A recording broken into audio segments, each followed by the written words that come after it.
चलिए दोस्तों, शुरू करते हैं हम लोग।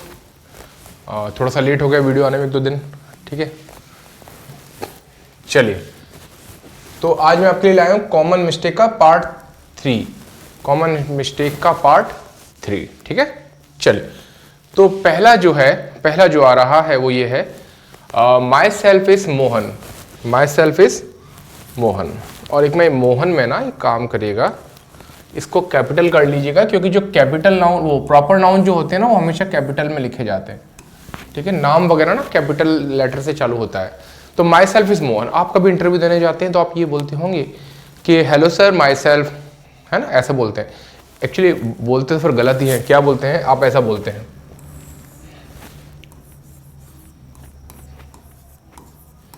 My self Mohan, my self Mohan, ऐसा बोल देते हैं आप, माई सेल्फ मोहन। ऐसा नहीं बोलना चाहिए, अगर बोलना ही है तो फिर माई सेल्फ इज मोहन बोलो, है ना। पर ये गलत होता है। क्यों गलत होता है इसको आप समझ लीजिए, क्यों गलत होता है ये। देखिए, गलत इसलिए होता है कि ये जो सेल्फ वाला होता है ना, ये सेल्फ, ये होता है रिफ्लेक्सिव प्रोनाउन, रिफ्लेक्सिव प्रोनाउन। जैसे myself, yourself, herself, himself, ये सब क्या होता है, रिफ्लेक्सिव प्रोनाउन होते हैं। अब आप जानते हैं रिफ्लेक्शन का मतलब क्या होता है। आप जो आईने में, शीशे में जो अपनी तस्वीर देखते हैं वो रिफ्लेक्शन होता है। पानी में जो आप देखते हैं वो आपका रिफ्लेक्शन होता है। और किसी चीज़ के रिफ्लेक्शन बनने की शर्त यह है कि ओरिजिनल चीज़ वहाँ पर हो। आपने बचपन में कहानी सुनी थी ना, शेर ने देखा था कुएं में तो उसको परछाई दिखी थी, परछाई का मतलब रिफ्लेक्शन दिखा था उसको वाटर में। तो किसी चीज का रिफ्लेक्शन तभी बन सकता है, जैसे माई सेल्फ तभी पॉसिबल हो सकता है जब उसके सामने आई खड़ा हो। ऐसे समझेंगे। देखो एक मिनट है, मैं ये कह रहा हूं कि माई सेल्फ तभी बन सकता है, माई सेल्फ तभी बन सकता है जब सामने आई हो। योर सेल्फ तभी बन सकता है जब उसके सामने खड़ा हो यू, ठीक है। तो इसीलिए कभी भी सब्जेक्ट नहीं बन सकते, क्योंकि ये परछाई होती है, ठीक है। ये कभी भी सब्जेक्ट नहीं बन सकते। तो फिर ये क्या बनते हैं, ये बनते हैं ऑब्जेक्ट। क्या बनते हैं ये, ऑब्जेक्ट। इसको ध्यान रखिएगा, ये कभी भी सब्जेक्ट नहीं बनते, ऑब्जेक्ट बनते हैं। क्यों ऑब्जेक्ट बनते हैं, क्योंकि भाई सब्जेक्ट तो आई तो होना चाहिए उसके लिए। तो रिफ्लेक्शन हमेशा दूसरी चीज का होता है जो उसके सामने खड़ी रहती है, समझ गए। तो माई सेल्फ इज मोहन कहना बहुत गलत है। कभी भी अपना इंट्रोडक्शन दें तो माई सेल्फ से चालू ना करें, क्योंकि भैया माई सेल्फ सब्जेक्ट नहीं बन सकता, केवल ऑब्जेक्ट बन सकता है। किसी किसी केस में एम्फेटिक प्रोनाउन की तरह भी काम करता है, वो खैर बात की बात है। तो फिर आप क्या करोगे, ये यहां पर कैपिटल है ना, तो आप कभी भी ऐसा ना लिखें, कैसा, माई सेल्फ इज मोहन, ये गलत होता है। फिर तो सही क्या होता है, आप सही करने के लिए आप लगा लीजिए, आप लिख लीजिए इट इज मोहन। क्योंकि आपको पता होगा कि इट जो होता है वो इंट्रोडक्टरी प्रोनाउन भी होता है, पर्सनल प्रोनाउन भी होता है, इंट्रोडक्टरी प्रोनाउन भी होता है। तो इट इज मोहन इंट्रोडक्शन करने के लिए, फर्स्ट टाइम किसी को बताने के लिए कि मैं मोहन हूं, इट इज मोहन। तो समझ गए, ऐसा ना बोले इंटरव्यू में जाके गलत होता है, मतलब ये गलत है ना, राइट लगा दिया, ठीक है। पहला हो गया। दिस इज भी लगा सकते हैं, दिस इज मोहन भी बोल सकते हैं, दिस इज मोहन भी लगा सकते हैं, ठीक है। दिस इज मोहन भी सही होता है, ठीक है। आगे चलते हैं। दूसरा है आई इंजॉयड वेरी मच। आप बोलते enjoyed at the party, I enjoyed very much, I enjoyed in my school. आप बोल सकते हैं मैंने काफी मजे किए वहां पर, इंजॉय किया, तो आप वहां पर लगा सकते हैं इंजॉय, ठीक है। तो अब यहां पर क्या गड़बड़ हो जाती है, यहां पर क्या गड़बड़ होती है, यहां पर गड़बड़ ये होती है कि जो इंजॉय होती है, जो इंजॉय होती है ये एक ट्रांजिटिव वर्ब होती है। इंजॉय होती है वो होती है ट्रांजिटिव वर्ब। ट्रांजिटिव वर्ब का मतलब समझते हैं, ये ऑब्जेक्ट जरूर लेती है, ये ऑब्जेक्ट जरूर लेती है, ध्यान रखना। इंजॉय कभी भी खाली नहीं आती है। आप ऐसा नहीं बोल सकते कि I enjoyed in the park, I enjoyed at the station. Enjoy के साथ कुछ ना कुछ आपको लगाना पड़ेगा। तो आप क्या बोल सकते हैं, I enjoyed I enjoyed the movie, I enjoyed the movie, या बोल सकते हैं I enjoyed dancing, I enjoyed dancing.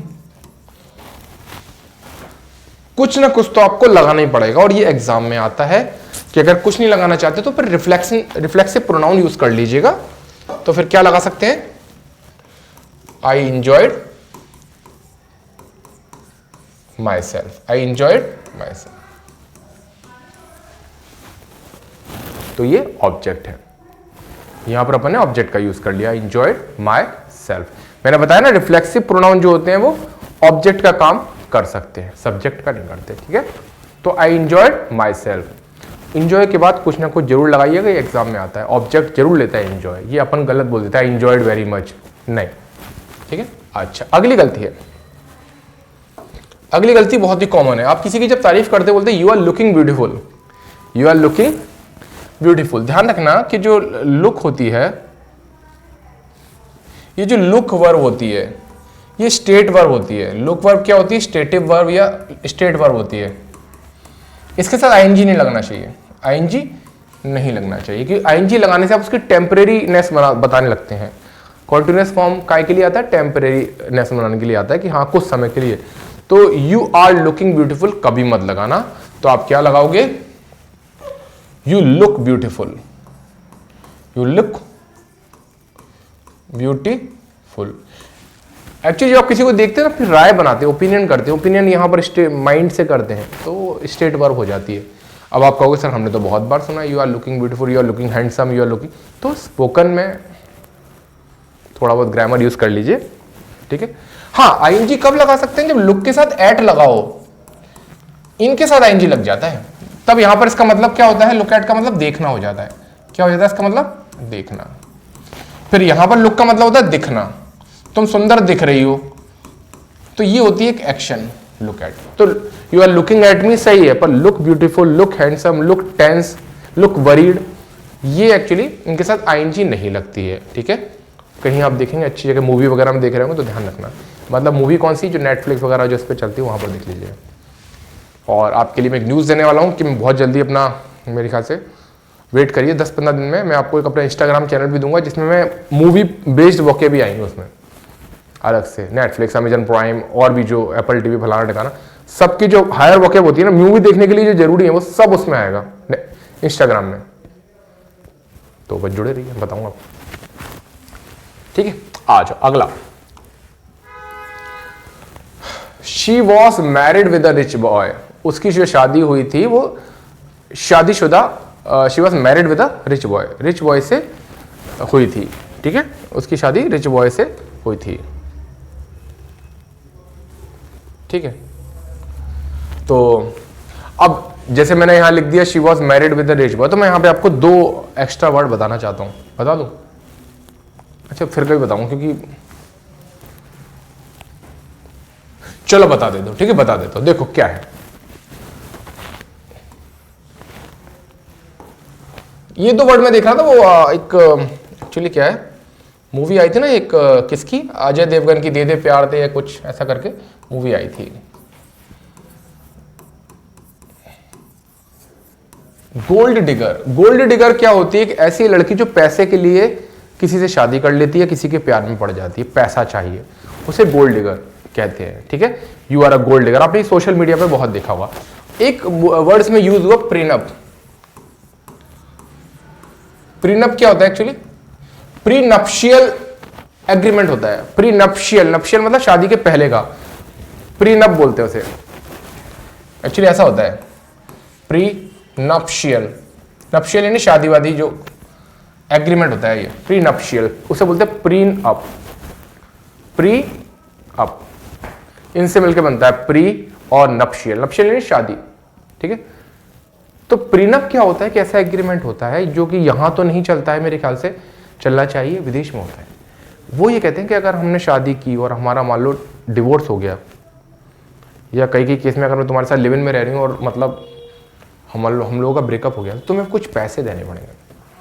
आपने देखा होगा अभी जो सदी का बता रहे हैं, सदी का तो नहीं, सदी का ही है शायद, सबसे बड़ा तलाक होने वाला है जस्टिन बीबर और हैली बीवर नाम है उसकी, शायद गर्लफ्रेंड है, बीबी का सॉरी, तो वो तलाक ले रहे हैं। शायद 26,000 करोड़ उसको प्रीनप के तौर पर डिसाइड किया था या उन्होंने, ऐसा कुछ है, ठीक है। उसे एलिमनी कहते हैं, शादी के बाद जो देना पड़ता है गुजारा भत्ता, उसे एलिमनी कहा जाता है, वो हम बाद में कभी चलेंगे। तो ये 2 वर्ड मैंने देखे थे, प्रीनप होना चाहिए। प्रीनप का मतलब क्या होता है, शादी से पहले डिसाइड करना कि अगर हमारा तलाक होगा तो तुम्हें इतने पैसे मुझे देने पड़ेंगे अलग होने के एवज में, ठीक है, उसे बोलते हैं प्रेनप और प्रीनप्शियल एग्रीमेंट, ठीक है। चलो, और जो लड़की शादी करने के लिए एक अमीर बॉयफ्रेंड या लड़का ढूंढती है, उसे गोल्ड डिगर लड़की कहा जाता है। डिग यानी खोदना, गोल्ड। तो she was married with a rich boy, ऐसा आपने सुना, she was married with a rich boy. कई लोग शादी मैरी के साथ विद लगा देते हैं, जो कि गलत है। देखिए, तो यहां पर मैरिड के साथ आएगा, शी वॉज मैरिड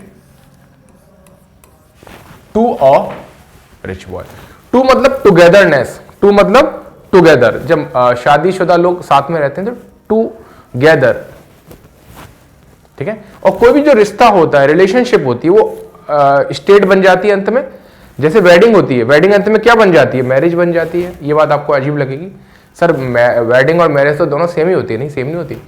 आपको मैरिज सर्टिफिकेट मिलता है कोर्ट से, और वेडिंग आप करते हैं, जो फंक्शन करते हैं हल्दी इलायची, वो वेडिंग होते हैं। सारे वेडिंग प्लानर होते हैं, उनको मैरिज नहीं बोलना चाहिए, ठीक है। इसीलिए मैरिज एनिवर्सरी नहीं होती, वेडिंग एनिवर्सरी होती है। मैरिज सर्टिफिकेट आपको कोर्ट से मिलता है, कोर्ट के हिसाब से आप मैरिड होते हैं या अनमैरिड होते हैं, मतलब शादी के बाद डिवोर्सी होते हैं, ठीक है।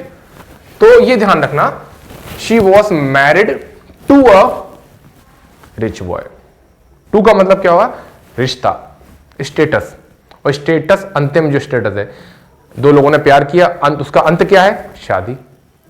तो अंतिम पॉइंट की जो प्रपोजिशन होती है वो टू होती है। अच्छा, फिर काफी लोग ये गलती भी करते हैं, क्या करते हैं, इसको आप ले लीजिएगा जो आप स्क्रीनशॉट लेना चाहें। एक गलती और होती है, क्या होती है, ऐसा बोल देते हैं, I will marry with you, I will marry with you. ये गलत है, I will marry with you, ये गलत है, ठीक है। क्या बोलना चाहिए, simple, I will marry you, क्योंकि मैरी के साथ कुछ नहीं लगता है, मैरी के साथ कोई प्रपोजिशन वगैरह नहीं आता। आई विल मैरी, आपने सुना पिक्चरों में मैरी मी लिखा रहता है, marry me. Will you marry me, क्या तुम मुझसे शादी करोगी, will you marry me, will you marry me.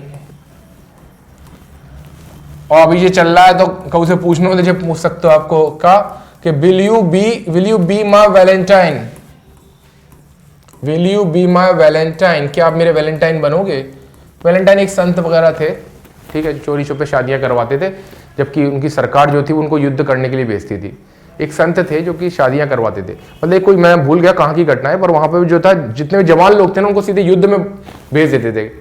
शायद सेकेंड वर्ल्ड वॉर की बात है, कोई भी शादी नहीं करेगा, सीधे युद्ध में जाओ। तो ये चोरी छुपे शादी कराते थे, तो मतलब उनको फिर सजा हुई थी। उन्हीं की याद में वैलेंटाइन संत के नाम पर वैलेंटाइन डे मनाया जाता है, ठीक है। तो ध्यान रखना, मैरिड के साथ टू आएगा, और खाली अगर वर हो मैरी तो उसके साथ कुछ नहीं आएगा, ठीक है। यहां पर ये समझ लेना कि मैरिड है ना, यहां पर एडजेक्टिव है, क्या है, एडजेक्टिव। अगला है, आप कभी किसी इंटरव्यू वगैरह में जाते हैं ना, तो ये यूज होता है, I am looking forward to meet you, I am looking forward to see you, I am looking forward to, ऐसा बोल देते हैं, जो कि गलत बोल देते हैं। जब लुक फॉरवर्ड के साथ लगा देना टू, तो इसमें आईएनजी जो लगाइएगा, I am looking forward to meeting you. इसके बाद कोई भी वर्ब आए ना, उसमें आईएनजी लगा देना, क्योंकि ये प्रपोजिशन है यहां पर।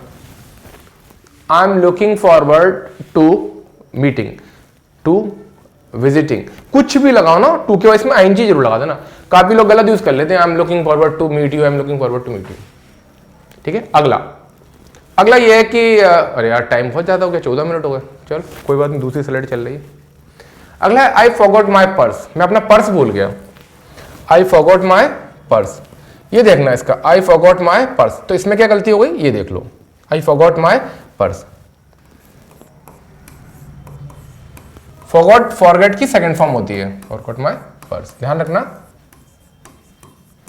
जो फॉरगॉट होती है वो फॉरगेट की फर्स्ट फॉर्म होती है, सेकंड फॉर्म होती है फॉरगेट की। और जो कोई भी चीज भूलते हैं ना, यहां से भूलते हैं, कोई भी चीज याद करते हैं तो यहां से भूलते हैं। ये फॉरगेट माइंड वर्ब होती है, फिजिकल वर्ब नहीं है। आप कुछ भूल सकते हो, फिजिकल चीज तो नहीं भूल सकते। तो आई फॉरगॉट माई पर्स की जगह आपको बोलना चाहिए I left my purse, I left my purse. काफी डिक्शनरी में फॉरगेट ही लिखा रहता है, तो अब पढ़ ही रहे हो तो थोड़ा ढंग ही पढ़ लो क्या मतलब, ठीक है। फॉरगॉट बोल दोगे तो गलत तो बोलेगा नहीं, पर गलत एक्चुअली होता है, क्योंकि दिमाग से कोई चीज़ भूल सकते हैं आप, दिमाग से कोई डेट भूल सकते हो, कोई क्वेश्चन भूल सकते हो, पर्स थोड़ी भूल सकते हो। अब आप फॉरगेट लगाना ही चाहते हैं तो फिर क्या करें, तो फिर इसको ऐसे लिखिए,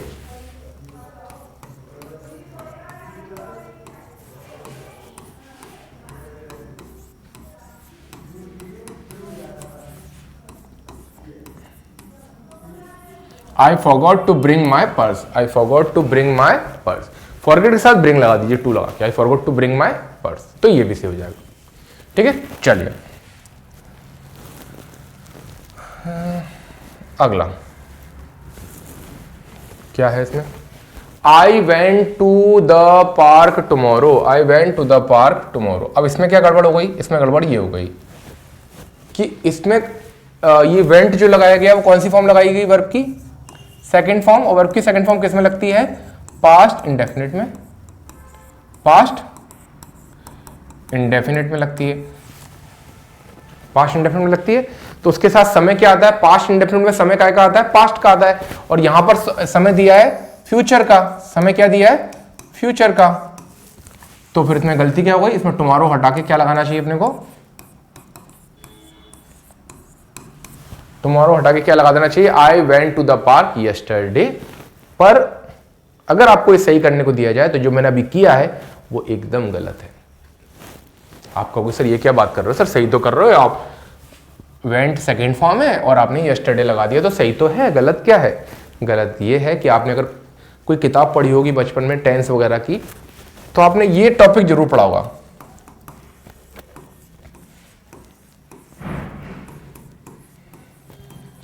अच्छी किताबों में टेंस नहीं दिया रहता, टाइम एंड टेंस दिया रहता है, टाइम एंड टेंस। टेंस का मतलब क्या होता है हिंदी में, बताओ जरा हिंदी में, काल। काल का मतलब क्या होता है, समय। एक काल वो भी होता है, बट छोड़ो, मैं तुम्हें काल करूंगा वो कॉल होता है, ठीक है। टाइम का मतलब क्या होता है, काल। तो टेंस का मतलब ही काल है, काल का मतलब समय है, तो जो समय कहेगा वही मानना पड़ेगा। हाँ, तो अगर यहां पर टुमारो लिखा है ना, देखो अगर यहां पे टुमारो भैया तो इसके हिसाब से चलेगा, इसकी चलेगी क्योंकि काल की चलेगी ना। तो फिर आप क्या करो, इसको हटा के आई विल गो करना पड़ेगा आपको।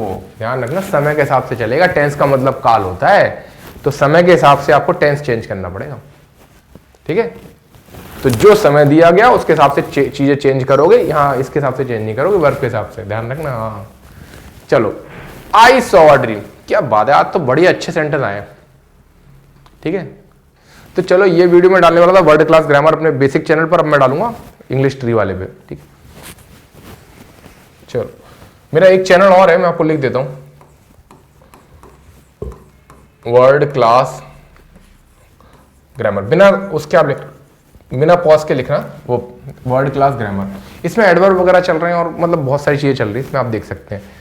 तो अब मैं डालने वाला था इस चैनल पर वीडियो, पर ये लंबा हो गया वीडियो, तो मैं डालूंगा अपने दूसरे इंग्लिश ट्री वाले पे, जब आपको पता लगी जाएगा जब देख रहे होगे तो, ठीक है। चलो, तो आई सॉ अ ड्रीम, अब इसमें क्या गलती हो गई सर, बोले आई सॉ अ ड्रीम, ये तो सही है, मैंने एक सपना देखा। यस्टरडे भी लिख लो चाहो तो, I saw a dream yesterday, yesterday के लास्ट नाइट लिख लो, सो लास्ट नाइट,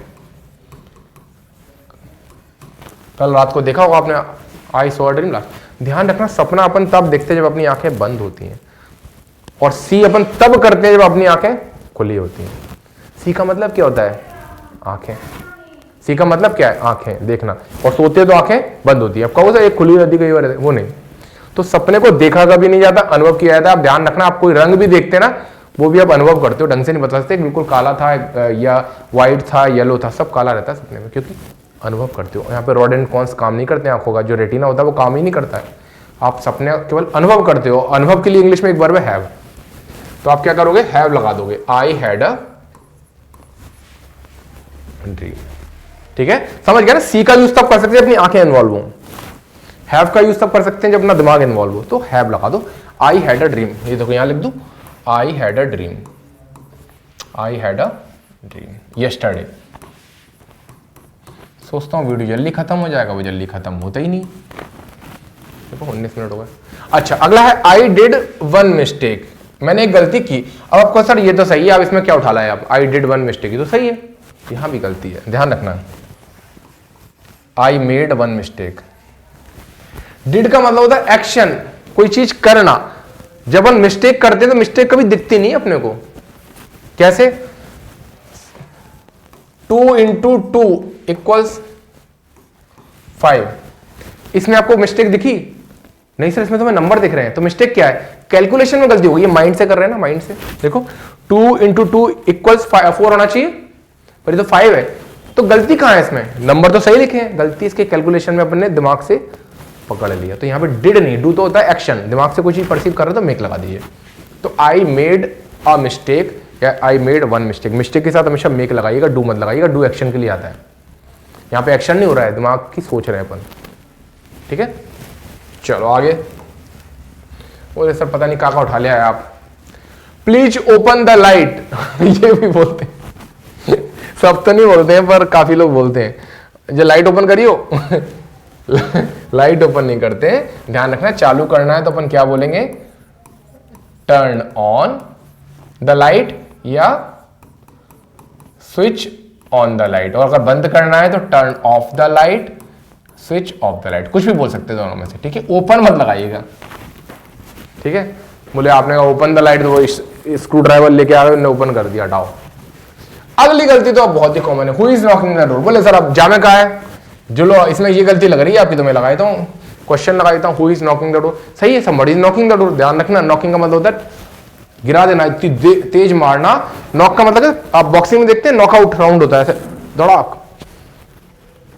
नॉक का मतलब होता है तेजी से मारना कि वो गिर पड़े। तो दरवाजा अपन तोड़ते तो नहीं है, तो दरवाजे और नॉक के बीच में कुछ डाल देना पड़ता है जिससे अपना जो हाथ मारते हैं उसका असर कम हो जाए। तो आप प्रपोजिशन लगा सकते हैं एट, और अमेरिका में लगा सकते हैं ऑन, दोनों सही है। नॉकिंग एट द डोर या knocking on the door. Knock का मतलब होता है गिरा देना, नॉक, नॉकआउट। ठीक है, तो एक्चुअली साउंड निकालते हैं अपन दरवाजे पर, दरवाजे को तोड़ते नहीं है। तो नॉक के साथ एट भी लगा सकते हैं, ऑन भी लगा सकते हैं। तो who is knocking at the door, who is knocking on the door, क्योंकि ये एक्चुअली आवाज आती है। ओनोमेटोपिया आपने सुना हो, छोड़ो रहने दो। जब कोई आवाज आती है ना, नॉक की आती है, नॉक नॉक, ओनोमेटोपिया होता है एक्चुअली, एक फिगर ऑफ स्पीच टाइप की चीज होती है। चलो महाराज आगे चलते हैं। आई वॉज लिसनिंग म्यूजिक। बोले सर अब इसमें क्या दिक्कत है? ये तो सही है। ध्यान रखना, जब अपन किसी को सुनते हैं तो उसके साथ टू जरूर लगा देना। I was listening to music, listening to song. मैं 2 गाने सुन रहा था। I was LIST listening to. 2 गाने कैसे सुन पाओगे एक साथ? 2 गाने एक साथ नहीं सुन पाओगे। To a song. ठीक है, 2 गाने बाद एक के बाद एक कर सकते हो तो लगा सकते हो। ठीक है, लिसन के साथ टू जरूर लगा देना। पर किसी को ऑर्डर दे रहे हैं लिसन सुनो, तो जरूरत नहीं, फिर लिसन इधर मत आना, तो फिर कोई दिक्कत नहीं है। ठीक है, अच्छा तो ये हो गया। और कुछ बचा क्या इसमें? खत्म?